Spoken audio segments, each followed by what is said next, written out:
Proverbe chapitre 12 à partir du verset 1. Celui qui aime la correction aime la science. Celui qui hait la réprimande est stupide. L'homme de bien obtient la faveur de l'Éternel, mais l'Éternel condamne celui qui obtient de malice. L'homme ne s'affermit pas par la méchanceté, mais la racine des justes ne sera point ébranlée. Une femme vertueuse est la couronne de son mari. Nous comprenons là, c'est réciproque. L'homme, parce qu'il est dit dans le livre de 1 Timothée, quand Dieu, depuis Genèse, a créé l'homme, il a donné l'autorité à l'homme sur la femme. Ce qui fait que si la femme aussi à son tour respecte l'homme, l'homme à son tour cherche ce que Dieu a dit, la maison serait bien dirigée. La femme respecte l'homme. L'homme, pas pour dire que respecter la femme, pour dire qu'il écoute Dieu et ramène ce que Dieu a dit à la maison pour instruire la maison selon la parole de Dieu et bien avec ce que Dieu a dit pour faire comment? Dire à la femme comment elle doit se conduire. En conclusion, c'est quand on tient bien sa maison, quand on dirige bien ses enfants, quand on donne des instructions. Je prends un exemple. L'enfant qui fait des bruits, tout à l'heure, elle a jeté sa boule d'eau en bas. J'ai envoyé la petite rue. Je lui ai appelé ici, parler posement. On ne jette pas là-bas, tu as compris? Oui, papa. On ne fait pas ça, tu as compris? Oui, papa. J'ai dit, Ruth va prendre du bidon. Ruth va prendre, elle vient de lui. Elle veut boire, elle boit, on donne l'eau. Elle est sortie encore jetée. Ça prouve que ce que je lui dis n'a pas été dit à la maison. Soit elle a fait ça à la maison, on l'a laissé qu'elle fait comme elle veut faire. Mon enfant, je dis une fois, deux fois, non, c'est que celui-là, ce n'est pas mon enfant. C'est que ce n'est pas mon enfant. Celui-là, c'est que celui-là n'est pas mon enfant. Je dis ne jette pas. Une fois, et je prends. Je dis ne jette pas, deux fois, et jette. Non, c'est que ce n'est pas mon enfant. Celui-là ne peut pas être mon enfant. Amen. Nous devions travailler nos vies et travailler avec nos enfants de telle en sorte que nous connaissons chacun ou chacune de nos enfants. Quand le Seigneur dit qu'on châtie l'enfant, c'est pour des actes pareils. J'ai regardé seulement, j'ai dit, je ne vais pas la fouetter. Parce que si je la fouette, certainement, ça n'a pas été répété à la maison. Quand je dis une fois, ne jette pas. Elle jette. J'ai dit, on va prendre, on vient. Elle jette. Ça, c'est grave. Ça, c'est grave. Mais si elle reste, si elle passe une journée avec moi, peut-être vous allez seulement arracher vos enfants pour partir avec. Alors, chez moi, ça ne passe pas comme ça. Ça ne passe pas comme ça. Amen. Oui, bien aimé, on continue. Nous continuons au verset 4. Une femme vertueuse est la couronne de son mari, mais celle qui fait honte est comme la carie dans ses os. Les pensées des justes ne sont qu'équité. Les desseins des méchants ne sont que fraude. Les paroles des méchants sont des embûches ou versées de sang, mais la bouche des hommes droits est une délivrance. Pourquoi? Parce que l'homme droit conseille selon la voie de l'Éternel. Le méchant, il tend des embuscades. Tu tombes et il applaudit. Ce n'est pas ainsi pour les enfants de Dieu. Les enfants de Dieu aiment la droiture. Les enfants de Dieu enseignent la droiture, conseillent la droiture. Et voient quelqu'un dans le mal, use de compassion et enseigne ce qui est bien.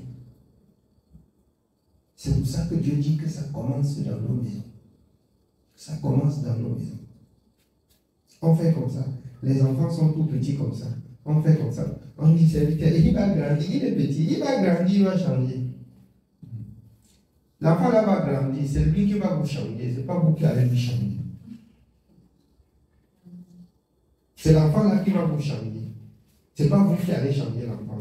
Si vous deviez changer l'enfant, qu'elle grandisse avec le comportement que vous lui aurez imputé. Dès le bas âge, l'enfant doit connaître ce qu'elle doit faire et ce qu'elle ne doit pas faire. Ça doit être la répétition pour les enfants. Quand je vois des enfants se mettre à faire l'école, on dit ne fais pas un danger. C'est lamentable. On ne va pas réussir comme ça. C'est pas possible. C'est pas possible. Oui, bien aimé. On continue. Nous continuons au verset 7. Renverser, les méchants ne sont plus, et la maison des justes reste debout. Qui est le juste? C'est celui qui marche d'après la parole de Dieu. C'est celui qui se conduit d'après ce que Dieu a dit. Je vais vous rappeler ce soir ce que Dieu a dit. Si nous prenons avec légèreté ce que Dieu a dit, nous apporterons la paix. Le vrai service de Dieu, ça commence dans nos maisons. Si les actions de ta maison sont bien réglées, tu n'es pas très loin du service de Dieu. Tu n'es pas très loin du lieu saint. Mais si c'est troublé, bien aimé, tu peux prier même, le feu descend du ciel. Mais, désolé, à la fin, ce que tu n'as pas donné comme instruction à la maison, ça va te rattraper. Ici, je n'exhorte pas de violenter les enfants. Ce n'est pas juste. Je n'exhorte pas de violenter les enfants. Mes enfants peuvent vous dire, si depuis le plus grand jusqu'à la plus petite, elle peut vous dire combien de fois ils sont nés, j'ai tapé sur eux. Elle peut exactement vous dire. Mais je ne les laisse pas la moindre minute de faire n'importe quoi qu'ils veulent. Parce que depuis la naissance, j'ai appris même à mes enfants, quand l'étranger entre même chez moi, je dis quand l'étranger entre chez moi, quelque chose est cassé. Même si ce n'est pas mes enfants, je connais. Pourquoi? Parce que dès le bas âge, celui qui me ment, je les traite correctement. Je fouette, c'est là d'où la chicotte sort. Si bien que celui qui casse quelque chose, quand il rentre, il me dit, voilà, j'ai cassé. En ce moment, je ne prends pas la chicotte. Je l'instruis comment utiliser la chose. On ne parle pas que vous tombez sur les enfants pour violenter les enfants. On parle que vous ayez la bonne moralité, la bonne conduite, le bon conseil pour ramener les enfants. Ce n'est pas la chicotte qui donne aux enfants de comprendre. Mais si longtemps que vous rappelez à l'enfant et que l'enfant a compris et ne fait pas ce que vous avez dit, ça nécessite la chicotte. On va parler aux autres, avant de parler, tomber sur les enfants fouettés. Ce n'est pas ça. Et je crains que vous ne montez ces enfants contre moi pour dire que le serviteur a dit seulement qu'on fouette. Ce n'est pas ça. Je vais prendre l'exemple sur le petit Emmanuel. Quand le dimanche, il est là, quand il veut bien rentrer, je le regarde seulement comme ça, je dis, mon ami, tu sais, c'est pas ça bien. Il vient ici, il commence à danser avec moi. Il commence à danser avec moi. Par contre, non, c'est pas ça. Il a un problème. Il veut, je dis, tu veux quoi? Dis-moi ce que tu veux. Dis-moi ce que tu veux. Donnez-lui de l'eau. On donne de l'eau. Si c'est le sommeil qui lui met là, il dit, tu t'assois, d'accord? Je vous dis, en instruisant les enfants avec douceur et sagesse, ce n'est pas la brutalité qui donne aux enfants de comprendre. Ce n'est pas la brutalité. de grâce. Parce que vous allez comprendre, tomber sur les enfants, battre les enfants comme les tantans. Ce n'est pas ce que j'ai dit. Ce que j'ai dit, ce que vous veillez à répétition de dire aux enfants ce que les enfants devraient faire. De résister aux enfants sur leur désir qui n'est pas conforme à ce que Dieu a dit. Si plusieurs fois vous avez répété la même chose, vous pouvez les châtier comme la parole de Dieu le dit dans Hébreux 12 pour les ramener à la raison. On va voir seulement que ce serviteur-là, il est méchant. Il est méchant, on voit seulement que ce serviteur-là, c'est un méchant. Vous allez le dresser contre moi. Mais ce que je vous dis, c'est la vérité. Vous ne donnez pas. Ça nécessite de donner le temps pour ces enfants. Quand vous êtes à la maison, quand vous rentrez, vous vous lavez, vous mangez seulement parce que vous étiez à la prière, vous ne prenez pas le temps de dialoguer avec vos enfants. Vous n'allez pas connaître vos enfants. Vous n'allez pas connaître vos enfants.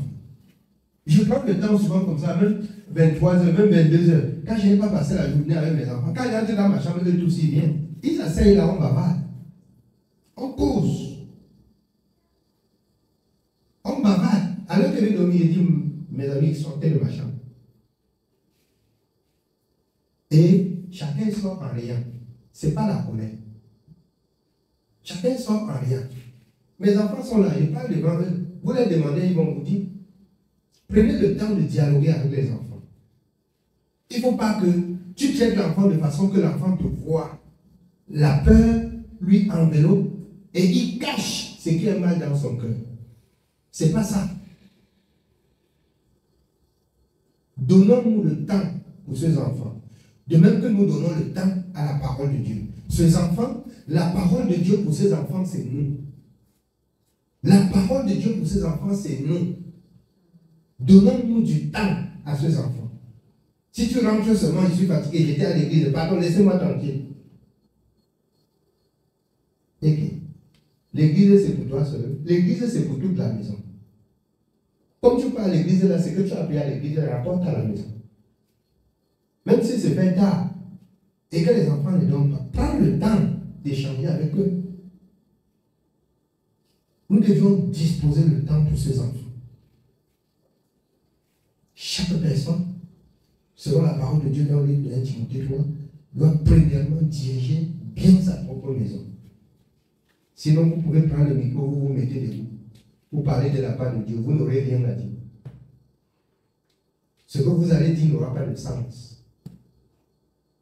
Parce que vous n'avez pas cultivé en vous le sens du conseil de la parole. Quand vous cultivez en vous et dans votre maison le sens du conseil, ça développe en vous le côté positif. Et ça vous fait voir le côté négatif. Là, quand vous parlez de Dieu, vous parlez pas comme un étranger dans la parole de Dieu, mais comme quelqu'un qui vit la chose. Comme quelqu'un qui vit la chose. Il est difficile d'enseigner ce qu'on ne vit pas. Qu'on ne vous trompe pas. Qu'on ne vous trompe pas.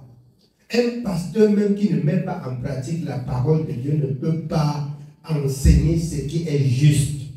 Ce n'est pas possible. Ce n'est pas possible. Il ne peut pas enseigner ce qui est juste. Ce n'est pas possible. Amen. Oui, bien aimé, on continue. Au verset 7, nous continuons. Renversés, les méchants ne sont plus, et la maison des justes reste debout. Un homme est estimé en raison de son intelligence, et celui qui a le cœur pervers est l'objet du mépris. Un homme est estimé en raison de son intelligence. Pourquoi on te respecte même? C'est la sagesse. C'est l'intelligence. C'est ce qui caractérise l'homme. C'est ce qui caractérise l'homme. Hier, je disais, le bien-aimé, Ronnie m'a dit comment il écoute la parole. Il m'a dit, serviteur, que Dieu te bénisse. Très content. qu'il est très content de la parole. Parce que maintenant, là, depuis qu'il écoute, il sent que quelque chose de nouveau entre dans sa vie. Et puis qu'il écoute les exhortations, comme il a eu le téléphone WhatsApp Android. Il dit, même le jour que je travaille et que je ne suis pas parti, les moindres temps là, j'entre dans la voiture, je mets le téléphone. Je suis à l'église.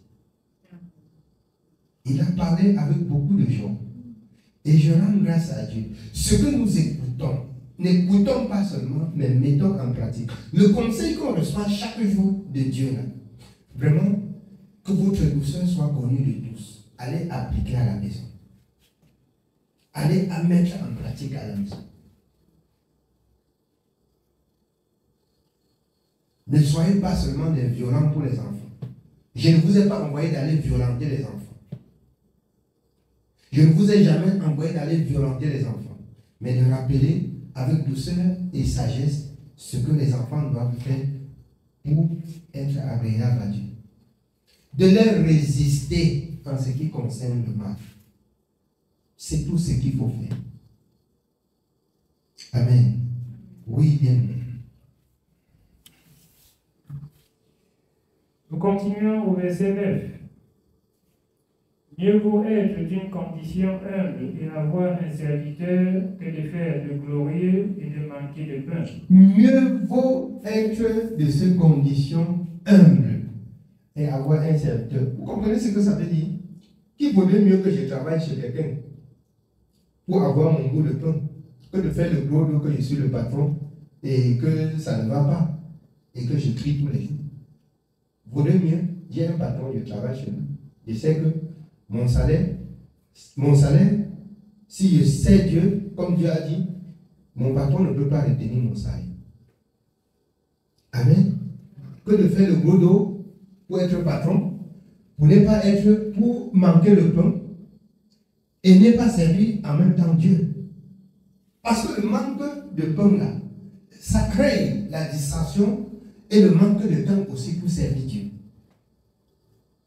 Vaudrait mieux avoir un patron et avoir son bout de pain. Le tout est, c'est pas moi qui ai dit, reprends le passage. On me regarde comme si je fabriquais les choses. Relis le passage. Mieux vaut être d'une condition humble et avoir un serviteur que de faire de glorieux et de manquer de pain. C'est pas ça. Oui, bien, nous on continue. Nous continuons au verset 10. Le juste prend soin de son bétail, mais les entrailles des méchants sont cruelles. Le juste prend soin de son bétail. Quand vous rentrez dans Jean 10, Jésus, le bon berger, qui prend soin de ses brebis. C'est pas ça? Il a été juste dans toutes ses voies. Le juste prend soin de ses bétails. Il connaît ses brebis, comme il dit dans Jean 10. Le bon berger connaît ses brebis. Et ses brebis lui connaissent. Dans ta maison, tes enfants devraient te connaître. Et toi, tu devrais connaître chacun de tes enfants.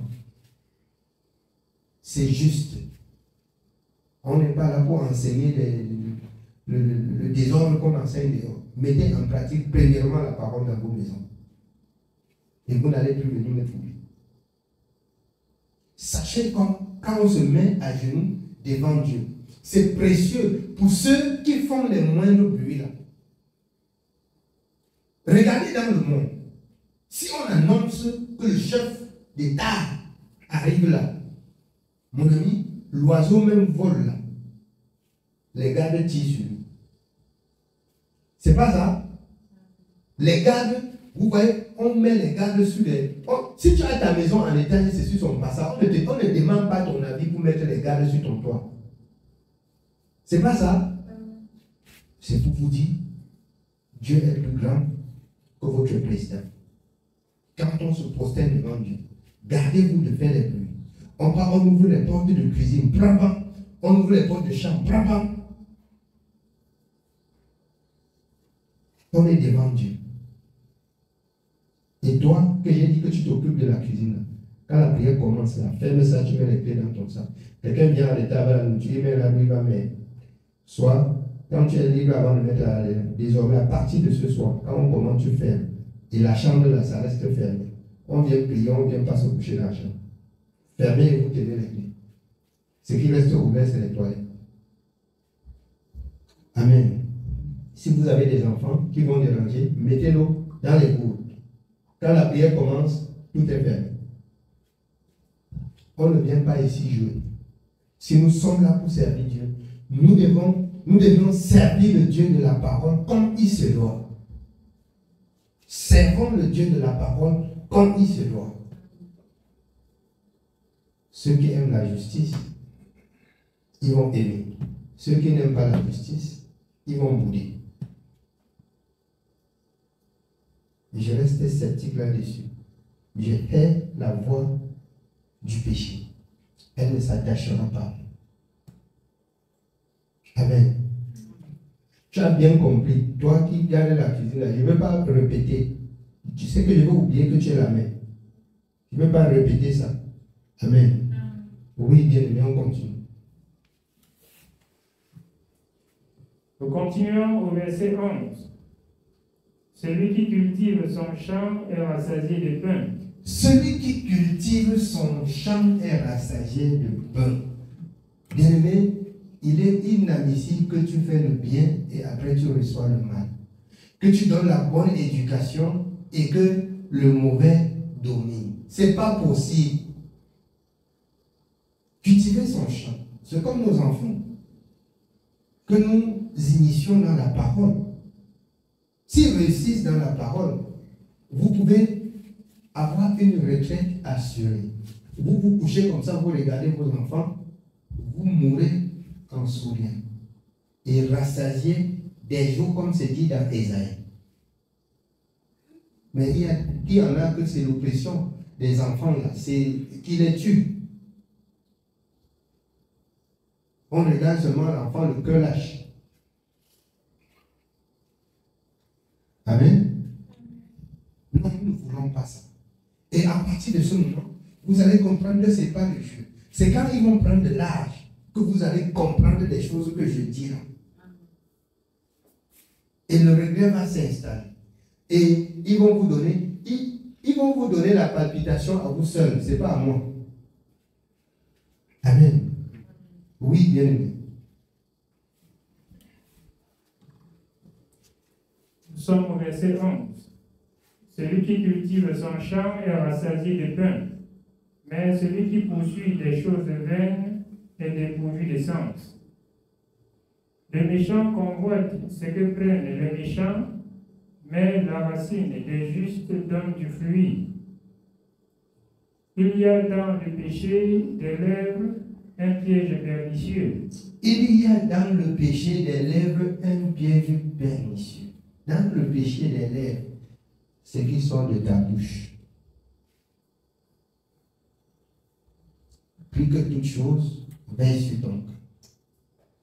Il y a dans les paroles, il y a de cela, où c'était hier ou avant-hier, que nous parlions toujours des paroles et que nous rappelons encore ceci ce soir. Veille sur ta bouche. Comme Paul à Timothée, veille sur toi-même, veille sur ton enseignement. Veille sur ce que tu dis à tes enfants. Veille sur ton comportement envers tes enfants. Sinon, les jours viennent où tu emporteras seul la paix. Tu emporteras seul la paix. Amen. Regardez la petite Choupi là. Quand il parle une fois maintenant, elle s'assoit là. Elle dit dehors la place. Elle voulait traverser. Il dit là pour là, tu ne traverses pas. Quand ta femme est chez tu t'assois. Elle comprend. Je n'ai pas pris la chiffon pour qu'elle s'assoie. Elle comprend. Elle sait que si elle me résiste là, ça ne va pas marcher. Et c'est comme ça. Moi, les enfants, je reste encore sérieux dans ce que je dis avec les enfants. Le temps que je vais jouer avec elle, elle allait dehors, elle vient monter sur moi, elle vient monter. Mais quand je lui ai dit qu'elle est assise là-bas, elle casse même la face. Elle part même là, elle passe. Elle dit, tu t'assois. On se comprend. Vous deviez connaître vos enfants. Vos enfants deviez vous connaître. Ce n'est pas la violence. Amen. Oui, bien oui. Il y a dans le péché des lèvres un piège pernicieux, mais le juste se tire de la détresse. Par le fruit de la bouche, on est rassasié de bien, et chacun reçoit selon l'œuvre de ses mains. La voix de l'insensé est droite à ses yeux, mais celui qui écoute les conseils est sage. L'insensé laisse voir à l'instant sa colère, mais celui qui cache un outrage est un homme prudent. L'insensé qui fait voir rapidement sa colère, c'est quelqu'un qui se fâche rapidement et sa colère est versée. Mais le sage, il se maîtrise. Il voit jusqu'où ça part et il cherche le conseil de Dieu pour conseiller selon la parole de Dieu. Voilà le sage.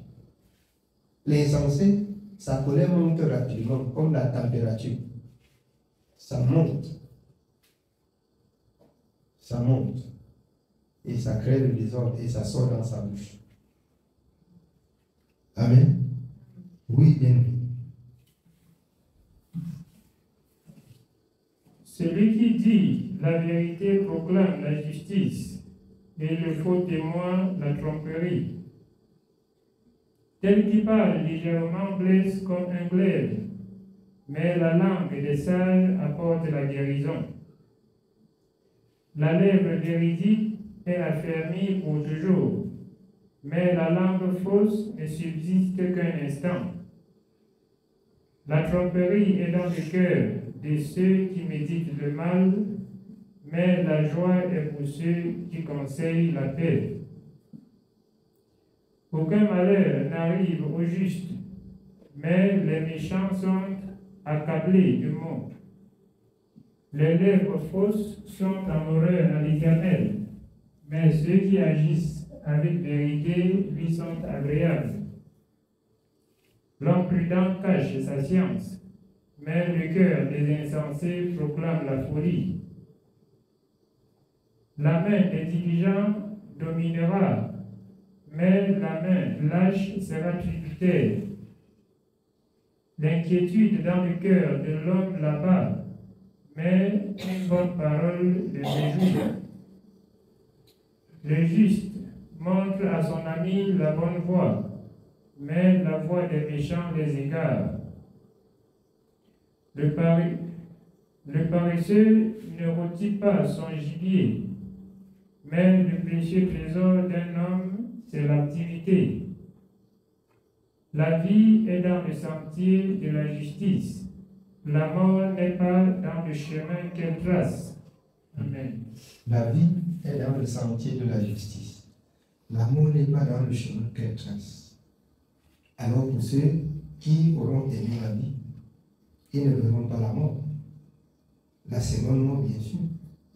Que Dieu nous garde et qu'il nous donne de comprendre avec certitude ce que nous enseignons chaque jour. Qu'on ne fait pas des répétitions dans les enseignements.